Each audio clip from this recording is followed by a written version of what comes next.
Hello guys, আজকে আমি নিয়ে এসেছি একটি নতুন জবের আপডেট। সেটি হলো OICL এর নতুন রিকোয়ারমেন্ট। এটি অল ইন্ডিয়া সকলেই করতে পারবেন এবং এটির জন্য কি কি রিকোয়ারমেন্ট আছে এগুলো আমি বিস্তারিত এই ভিডিওটিতে জানাবো আপনাদেরকে।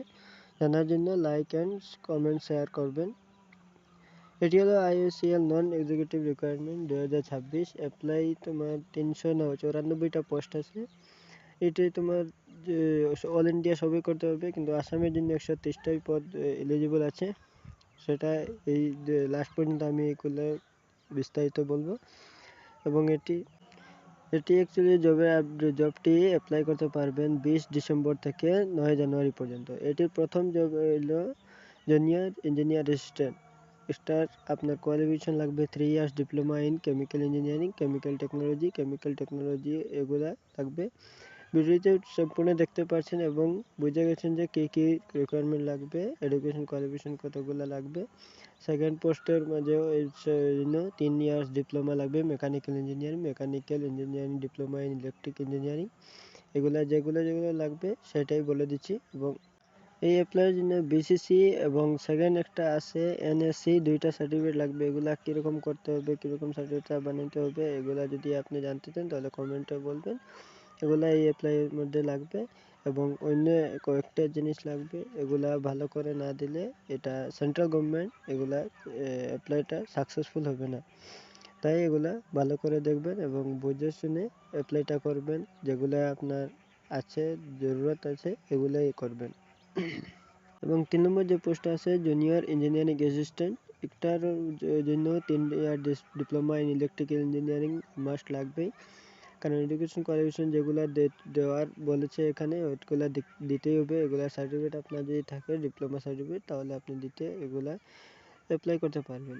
Electrical power system, electrical engineering, এগুলো অনেক আমরা ইন্ডিয়া আছে যারা এডুকেটেড আছে কিন্তু করতে পারেনি। 4র্থ নম্বরও আপনারা দেখছেন এটারও 3 year diploma in electrical engineering লাগবে। Junior engineering assistant, junior technology assistant, grade 4 electrical, post কোডও আছে, সব কিছু দেওয়া আছে এখানে দেখছেন ভিডিওটির মাধ্যমে। যদি কোনো ডাউট থাকে তাহলে কমেন্টে জানাবেন।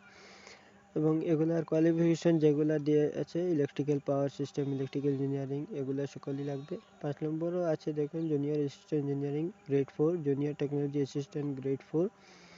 এগুলোর জন্য 3 years diploma in mechanical engineering, mechanical production. আর সবচেয়ে ইম্পর্টেন্ট কথাটি হচ্ছে আপনার যতগুলা পোস্ট দেখছেন সবার জন্য জেনারেল, OBC এগুলার জন্য 50% মার্ক লাগবে আপনার পার্সেন্টেজ। আর বাকি SC ST EWS এগুলার জন্য 45 হলে চলবে। নম্বর 6 দেখছেন junior engineering assistant, junior technology assistant, এগুলার জন্য same qualification.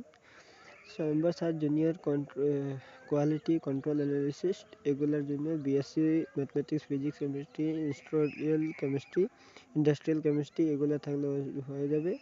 EWS OBC general এগুলোর জন্য 50% মার্ক লাগবে। 45% মার্কের জন্য মার্ক লাগবে কাদের? তাদের SC ST আছে, তো তাদের জন্য। এবং PWBDর জন্য এগুলা রিজার্ভ থাকবে কয়েকটা পোস্ট। জুনিয়র ইঞ্জিনিয়ারিং অ্যাসিস্ট্যান্টের জন্য আপনার ফায়ার অ্যান্ড সেফটির জন্য এগুলার জন্য কোয়ালিফিকেশন আপনার second year intermediate second year pass থাকলে হবে। আর যে এজ লিমিটও আপনাদের থাকবে UR UWS এর 26, এরপরে SC ST 31, 29 হলো OBC NCL, PWBD UR EWS 36, SC ST 41, 39 হলো OBC NCL, PWBD যাদের আছে তাদের।